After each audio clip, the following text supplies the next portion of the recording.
You're Hey everyone, it's Dr. Nic and Mike Sebastian with Divine Guidance Institute, Modern Day Mystery School, teaching you the ancient way of knowing why, so you never get blindsided again. That's why, yes. And today we are with Emma Jarzembowski. Hey Emma, how you doing?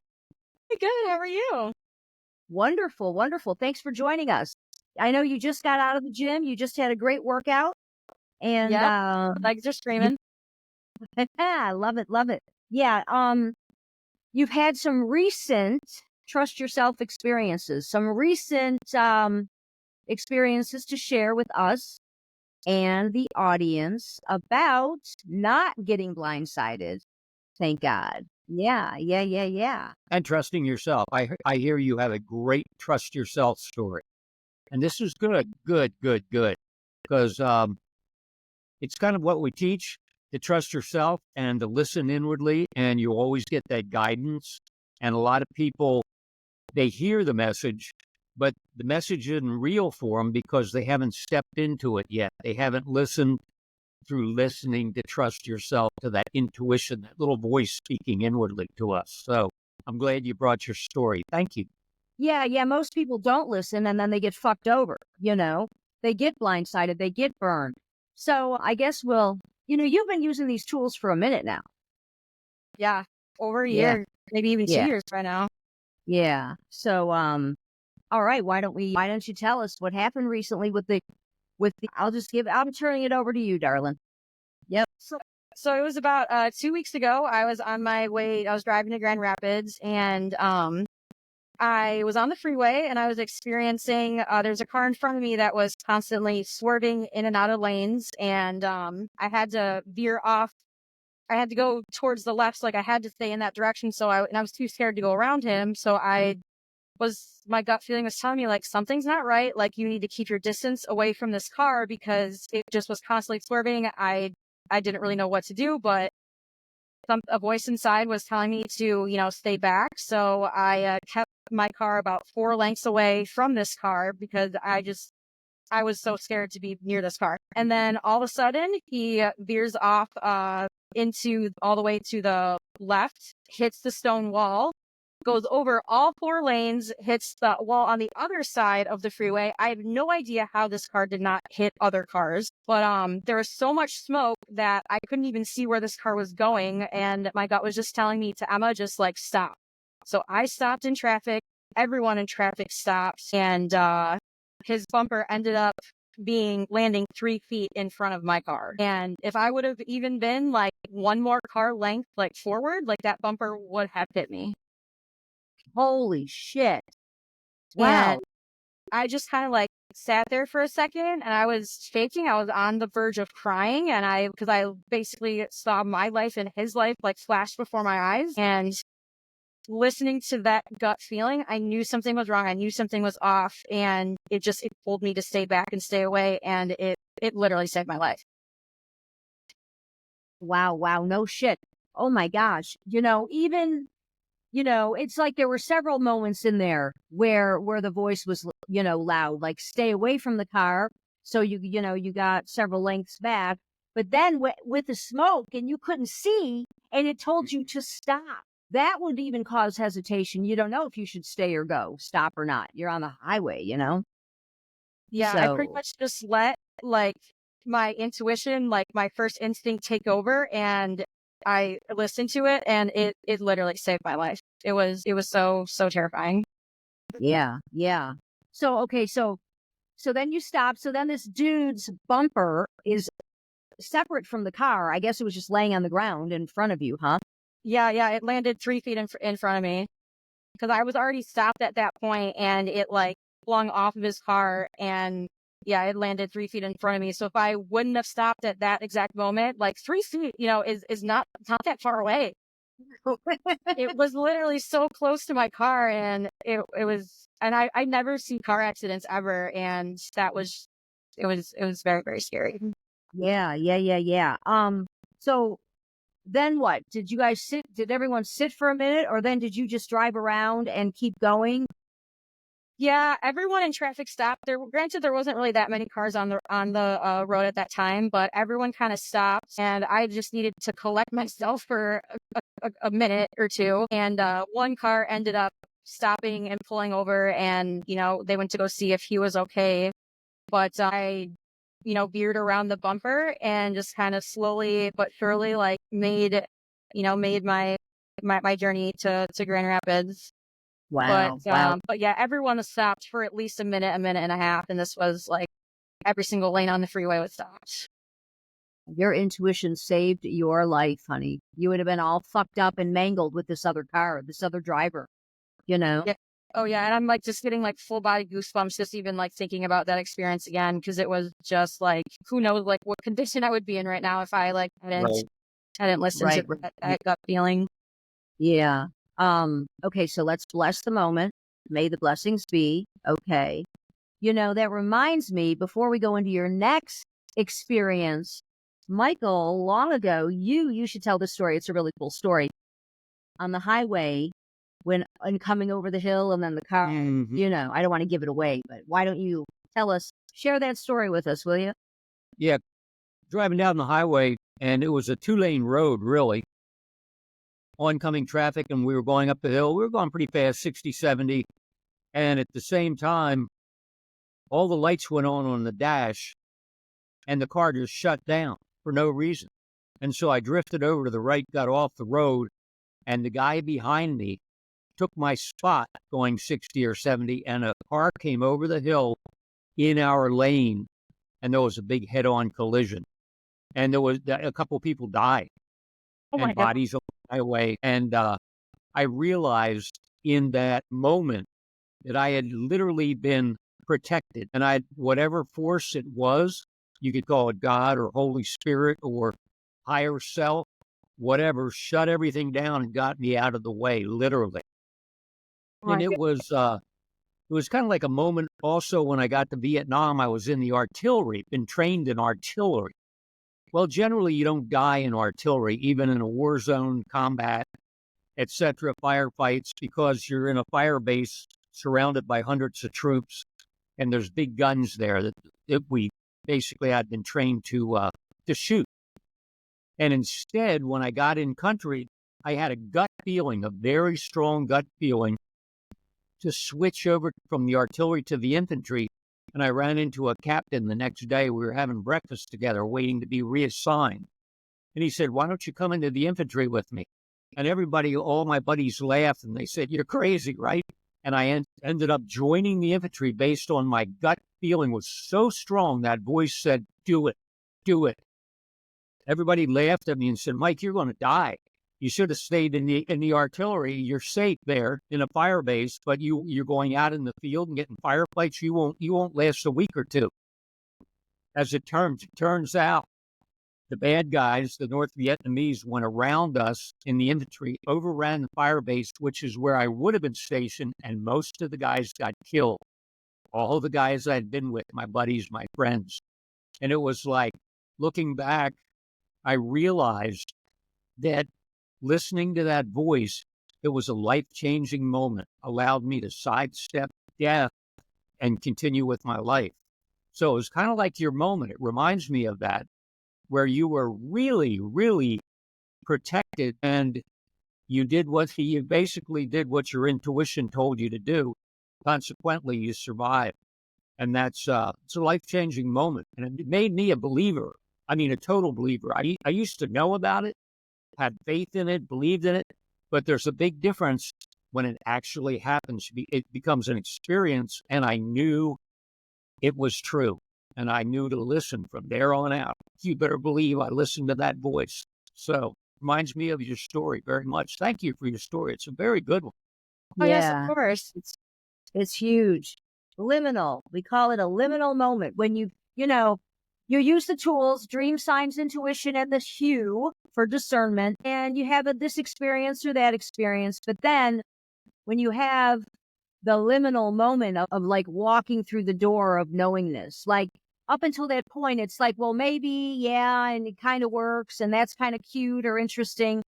But then when you go into full knowingness from the tools and you know, it changes everything. Just changes everything. So, It's wild. yeah. Now we're going to move on to a lighter topic, but the same. Death and destruction. No more. That's enough. Yeah, All right. no more. Let's go on to life and Love. Okay, Life and love. Life and love. Okay. There we go. Now we're going to talk about your current relationship, which is really fucking awesome. But first, I'm going to back up and I'm going to say, because we've all been through fucked up relationships. Okay. I don't know anyone that has not. You know, Michael and me, we've been together almost 30 years now, you know, but when, you know, prior to me hooking up with Michael, I had been ghosted. And this is in the 90s, before internet and before all this. You know, guy, we were supposed to go out on New Year's Eve, and New Year's Eve came and went, and he never showed. And we had been dating like 6 months, you know. And then I was distraught. I was fucked up, devastated, crying for days. 4 days went on. Is he dead? Is he in the hospital? What? There were only house phones back then, and maybe a pager if you had one. And so that fourth day I woke up, I had a dream. And in the dream, and I didn't know how dreams worked. I had no clue. I was 24 at the time. Yeah. I woke up, or 23. Anyway, I woke up from the dream. The dream was simply him with his 2 daughters, hand in hand, walking away from me. That was the dream.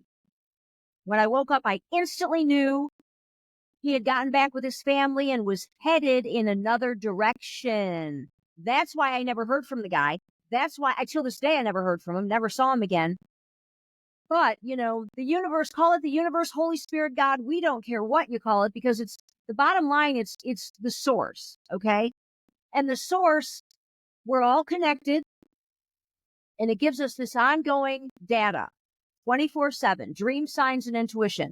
Dreams when we're sleeping, signs and intuition when we're awake, on what to do, what not to do, how to know what to do, what's coming around the corner. So, but in that moment of waking up and having the dream, I immediately was relieved. I was like, oh, that's what happened? Okay, now I can like get on with my life. Now I can be okay. Now I don't have to fucking cry for another day and wonder. And so, you know, that was a liminal moment for me with the dream thing. Then a few months, you know, Michael and I, we hooked up, but he was dating 5 other girls simultaneously. Yes. Wow. I was looking for diversity. All right. I had a little paper list to remember their names. So no, I'm just kidding. So, okay. He had just been blindsided by a divorce from his wife. Okay. You guys were together, what, 15 years? Yeah. Served with a divorce notice, totally blindsided. And that's because I wasn't listening or paying attention to my gut feelings or the signs or the dreams. I was having dreams, but I blew them off like, oh, yeah, that's just a dream. I learned the hard way with that. Right. And so everyone's searching for a soulmate or a decent mate, a companion, right? So Michael, you know, he's dating 5 people. He's really searching. So when we hooked up, you know, he ended up getting rid of all 5, and then we've been together, stayed together, what have you. But you and your mate and us, we have a common sign story, which is so fucking cool. People are going to think we made this shit up, but yeah, for real. On our second date, Michael's walking me back to the car, and my license plate letters were KRW, the initials of his first wife. Yes. So he knew. He didn't even tell me, though. He didn't tell me, but he knew that it would be a... Yep, I knew that it would be a meaningful relationship. And I knew instantly by the feeling that went with it when I saw it, like my life's going to take a right turn. I'm going to go down another meaningful relationship road with Nicole. So that came from the license plate, the sign, out of nowhere. And now we're going to turn it over to you, my little friend, with your recent new relationship, right? How's it going? Yes, it's going fabulous. We are literally the same person. I tell people that he's the male version of me, and he recently told me that he's been telling people that I'm the female version of him. Had no idea that he was saying the exact same thing about me as I'm saying about him, which I thought that was kind of funny and cute. But we went on our second date. He was a surprise, and he took me ice skating downtown Detroit at Campus Martius. So he picked me up and drove us there. And I mean, he paid for the ice skating. We got drinks afterwards. We went to a little bar beforehand, and like he paid for everything. And we parked in a parking structure, and I was like, well, he paid for everything. Like, least I can do is, pay for parking. And it's one of those things where you scan it with your mobile phone and then you fill it in on your phone and you pay for it. So I was just going to do it on my phone. So he was like, parking and I was paying for it. And I was like, hey, like, I need your license plate, like, so that I can, check to your car. And he's like, I don't even know my license plate. Let me, like, get it for you. And he pulled it out. And the first 3 letters of his license plate is E. My God. Yeah. I mean, my name is spelled with 2 M's, but like, can I tell you how many pieces of mail I've gotten with my name spelled EMA? And I was like, your license plate is my name. Like, did you even realize it? Like, he's like, I didn't know my license plate, like, by heart off the top of my head, but holy crap, that's crazy. I was like, it's literally my name. My gosh. Wow. Wow, wow, wow. And then we There was ice skated in the same exact jacket. Like, we accidentally looked like the same exact person, basically, when we were ice skating. Same coat. And I have a picture to show for the audience. Here they are. Okay, let's see. Wait, we got too much of a glare going on here. Let's see. We go this way. Hey. There you go. That's a little better. Wait, why are you getting in the picture? There you go. Get out of there. The camera's moving It's towards like Michael's. away. Camera likes me. I can't help it. There we go. Okay, Oh, that's good. Oh, there we go. You guys have on almost the same fucking coat, okay? And actually, when you and I were talking, I'm like, because you sent me this picture, and I'm like, did he buy you that coat? I'm like, what the fuck? Did he buy you that? And you're like, no, that's just my coat. And I'm like, well, wait a minute. You have on basically the same coat? And did you even know it? Did you notice it or did you not? No, I didn't. I did not notice it. And I mean, I looked at the picture several times and I didn't even notice it. I don't even know how I did it. I don't know. Too starstruck, not really sure. Wow. Yeah, you guys look like total twins. Yeah. Really. It's like, oh my gosh. So, and this is how it works with all relationships, the little confirmations.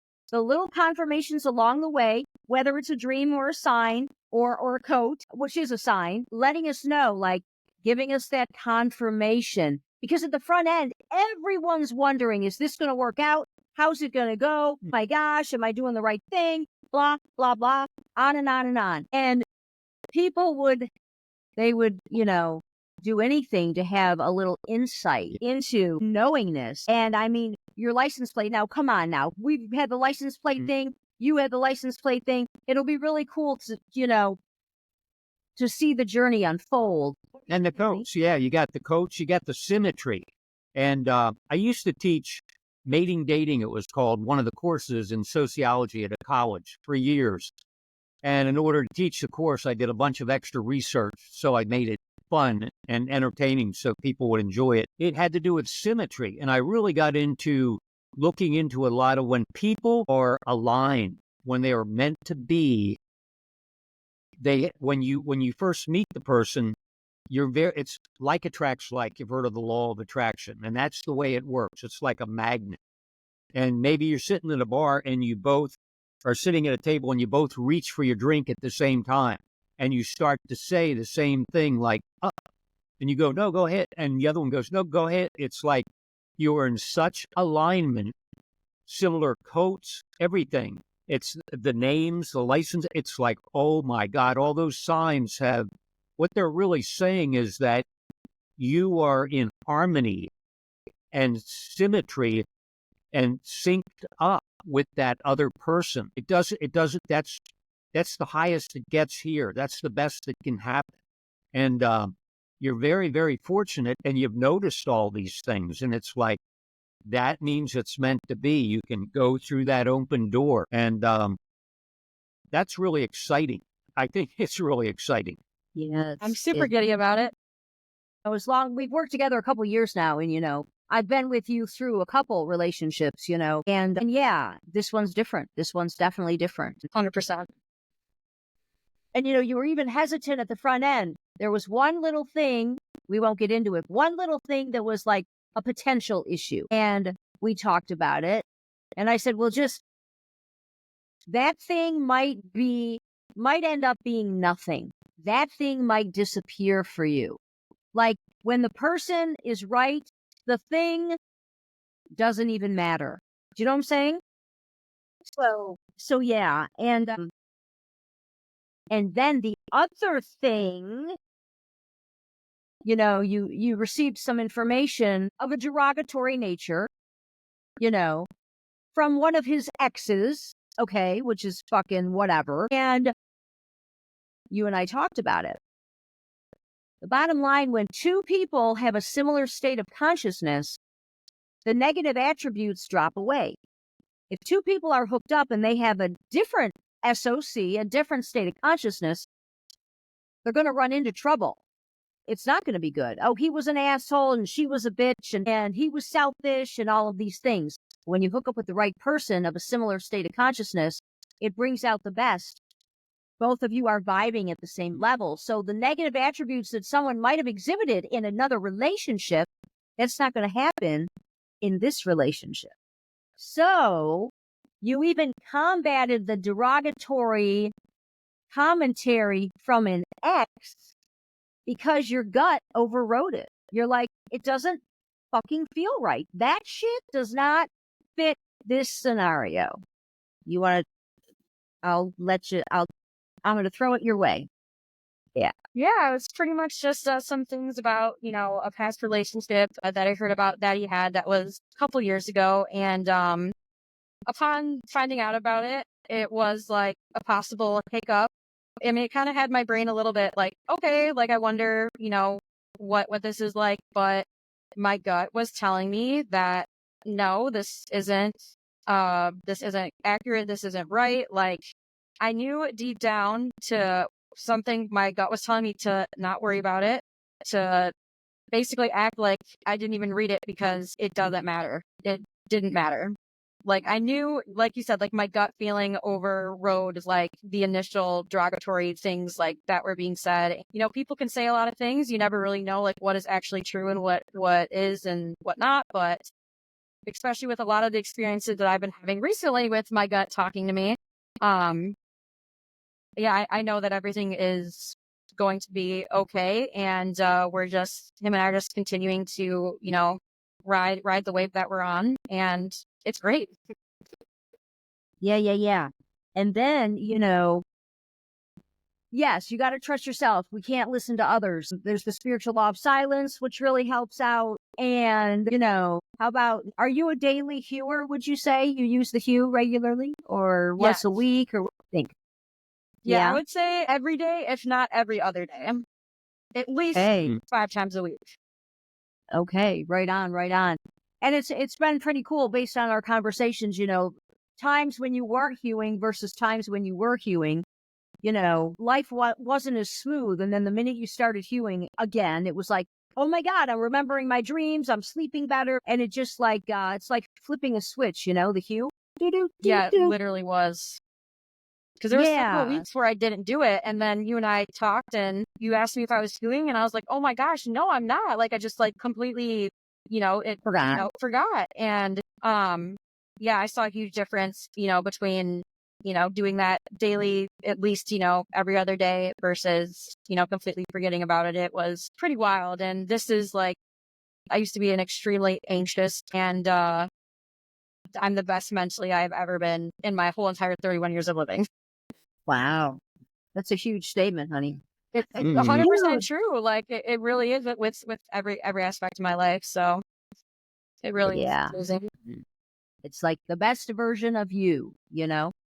Finally got. Oh. And the other thing, why you don't need to even worry, like those derogatory comments, and the gut is like, no, that's not gonna happen over here. But here's the bottom line. The bottom line is you would be warned anyway. Like, and this is what people don't realize. You're going to be warned. If something's coming that's negative, you're going to get a sign, a dream, or a gut feeling. You're going to get a warning ahead of time so you don't get burned, so you don't get blindsided, and you can make a course correction if you need to. So, it's kind of those tools have you covered from all angles, so you can just like enjoy yourself and not worry about it, Yeah. It's a good feeling. Yeah. Well, hey, I guess we'll sign off, eh? Yeah. We'll call you the Trust Yourself Girl. TY. Sometimes we'll just call you TY. All right, Emma. Have a good day. Hey, thanks, Emma. Enjoyed having you on. Okay. All right.